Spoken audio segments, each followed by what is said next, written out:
The Hobbit by J.R.R. Tolkien, Chapter 10, Part 2. Well, are you alive or are you dead? Asked Bilbo quite crossly. Perhaps he had forgotten that he had had at least one good meal more than the dwarfs, and also the use of his arms and legs, not to speak of a greater allowance of air. Are you still in prison or are you free? If you want food and if you want to go on with this silly adventure, it's yours after all and not mine. You had better slap your arms and rub your legs and try and help me get the others out while there is still a chance. Thorin, of course, saw the sense of this. So, after a few more groans, he got up and helped the hobbit as well as he could. In the darkness, floundering in the cold water, they had a difficult and very nasty job finding which were the right barrels. Knocking outside and calling only discovered about 6 dwarfs that could answer. These were unpacked and helped ashore where they sat or lay muttering and moaning. They were so soaked and bruised and cramped that they could hardly yet realize their release or be properly thankful for it. Dwalin and Balin were two of the most unhappy, and it was no good asking them to help. Bifur and Bofur were less knocked about and drier, but they lay down and would do nothing. Fili and Kili, however, who were young for dwarfs, and had also been packed more neatly with plenty of straw into smaller casks, came out more or less smiling, with only a bruise or two and a stiffness that soon wore off. I hope I never smell the smell of apples again, said Philly. My tub was full of it. To smell apples everlastingly when you can scarcely move and are cold and sick with hunger is maddening. I could eat anything in the wide world now for hours on end, but not an apple. With the willing help of Fili and Kili, Thorin and Bilbo at last discovered the remainder of the company and got them out. Poor fat Bombur was asleep or senseless. Dori, Nori, Ori, Oin, and Gloin were waterlogged and seemed only half alive. They all had to be carried one by one and laid helpless on the shore. Well, here we are, said Thorin, and I suppose we ought to thank our stars and Mr. Baggins.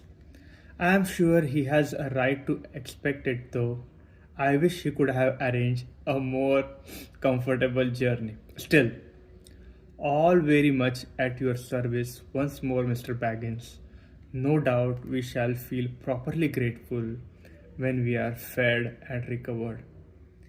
In the meanwhile, what next? I suggest Lake Town, said Bilbo. What else is there? Nothing else could, of course, be suggested. So leaving the others, Thorin and Fili and Kili and the Hobbit went along the shore to Great Bridge. There were guards at the head of it, but they were not keeping very careful watch, for it was so long since they had been any real need. Except for occasional squabbles about river tolls, they were friends with the wood elves.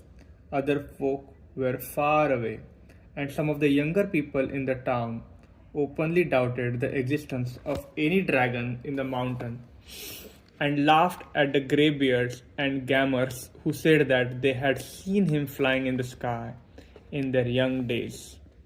That being so, it is not surprising that the guards were drinking and laughing by a fire in their hut and did not hear the noise of unpacking of dwarfs or the footsteps of the 4 scouts.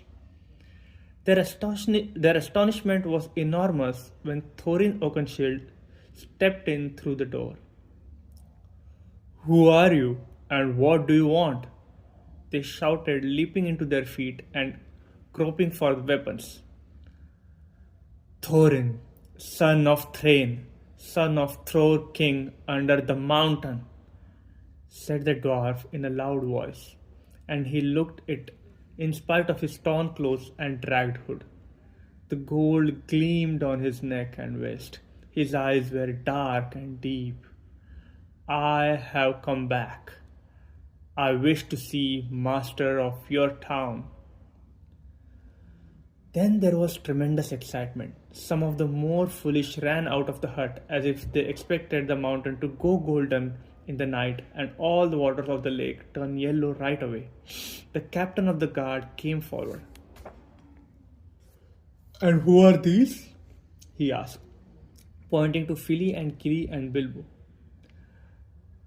The sons of my father's daughter, answered Thorin. Fili and Kili of the race of Durin, and Mr. Baggins, who has travelled out of the west. If you come in peace, lay down your arms, said Captain. We have none, said Thorin, and it was true enough. Their knives had been taken from them by the wood elves, and a great sword, Orcrist too.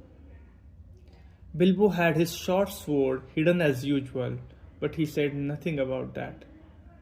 We have no need of weapons, who return at last to our own as spoken of old, nor could we fight against so many.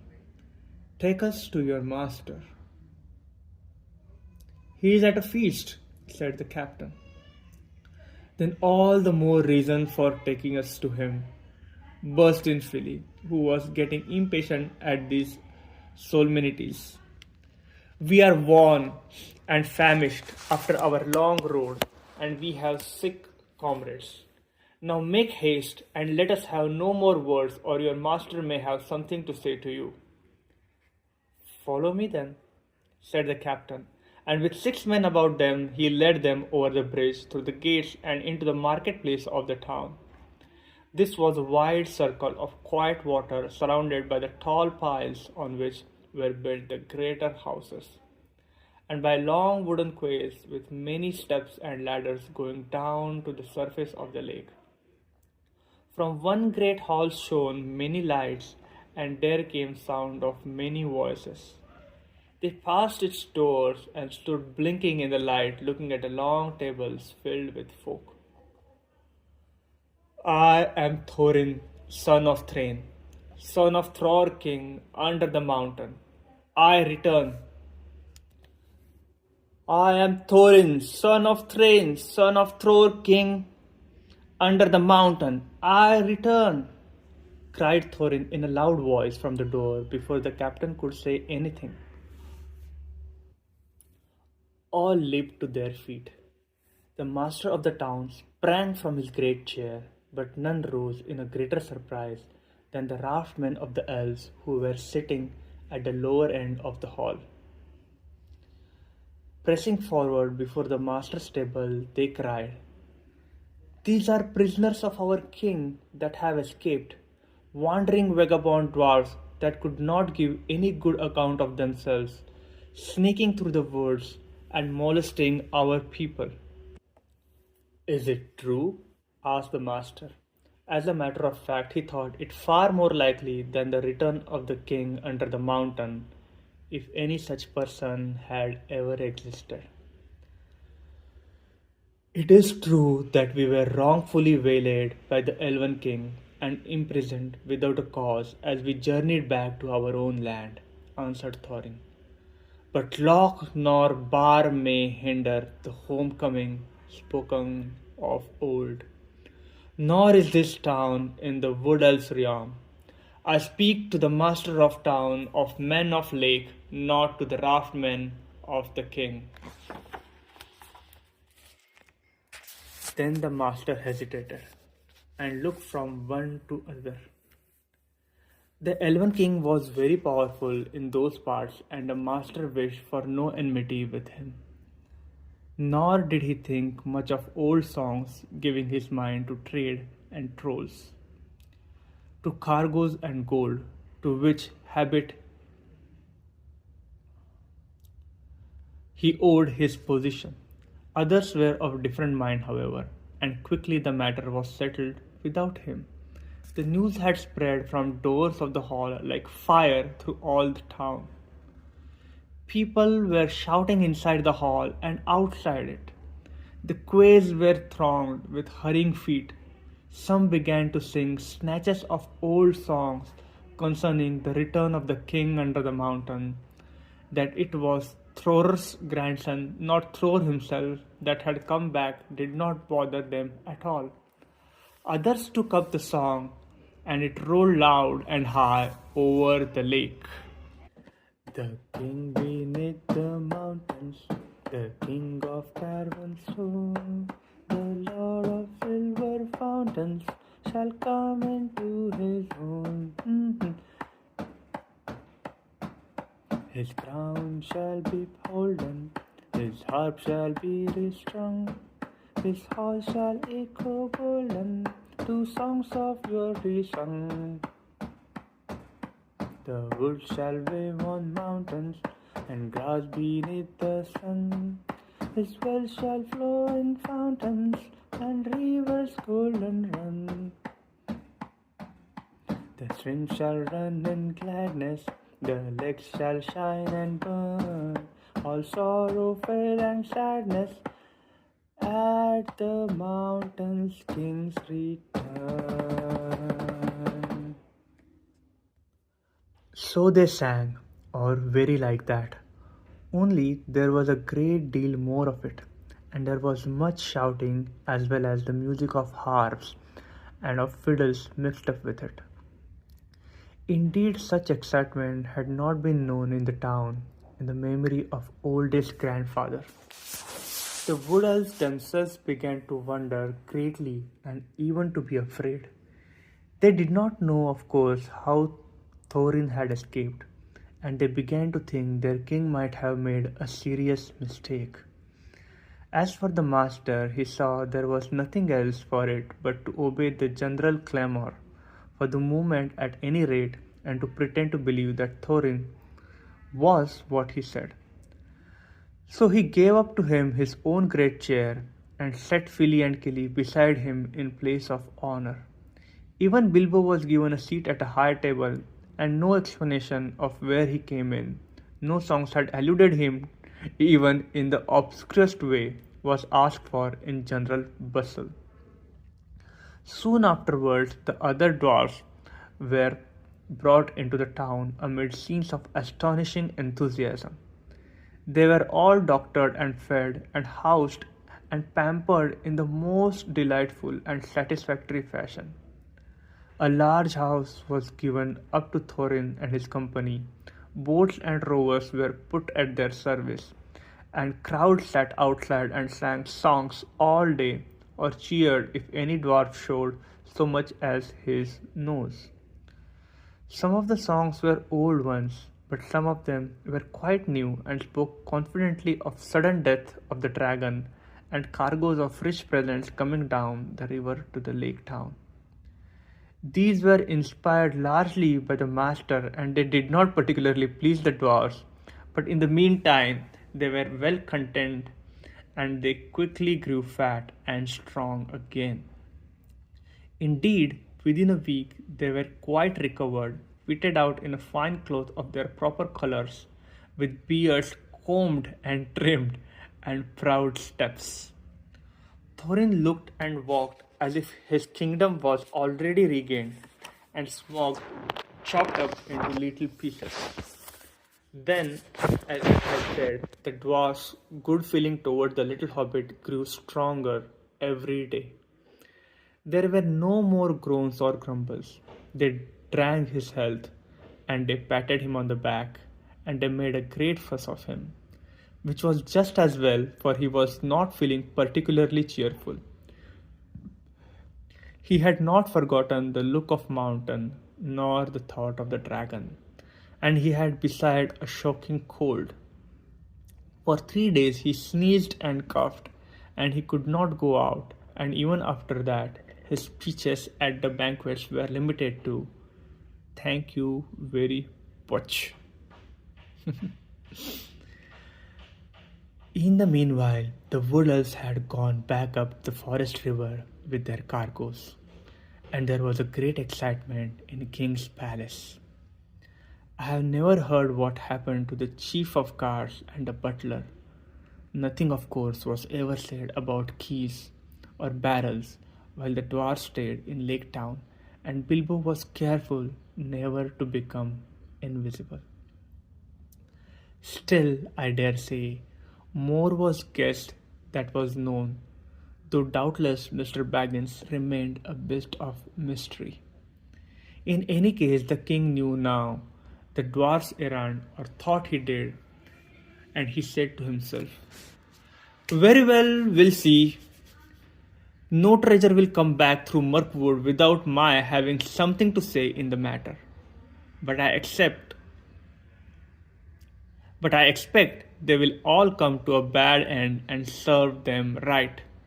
He at any rate did not believe in the dwarfs fighting and killing dragons like Smug, and he strongly suspected attempted burglary or something like it, which shows he was a wise elf and wiser than the men of town, though not quite right, as we shall see in the end. He sent out his spies about the shores of the lake and as far northward towards the mountain as they would go, and waited. At the end of a fortnight, Thorin began to think of departure. While the enthusiasm still lasted in the town, was the time to get help. It would not do to let everything cool down with delay. So he spoke to the master and his counselors and said that soon he and his company must go on toward the mountain. Then, for the first time, the master was surprised and a little frightened, and he wondered if Thorin was, after all, really a descendant of old kings. He had never thought that the dwarfs would actually dare to approach Smug, but believed they were frauds who would sooner or later be discovered and be turned out. He was wrong. Thorin, of course, was really the grandson of King Under the Mountain, and there is no knowing what a dwarf will not dare and do for revenge or the recovery of his own. But the master was not sorry at all to let them go. They were expensive to keep, and their arrival had turned things into a long holiday in which business was at a standstill. Let them go and bother Smug, and see how he welcomes them, he thought. Certainly, O Thorin Tharin's son, was what he said.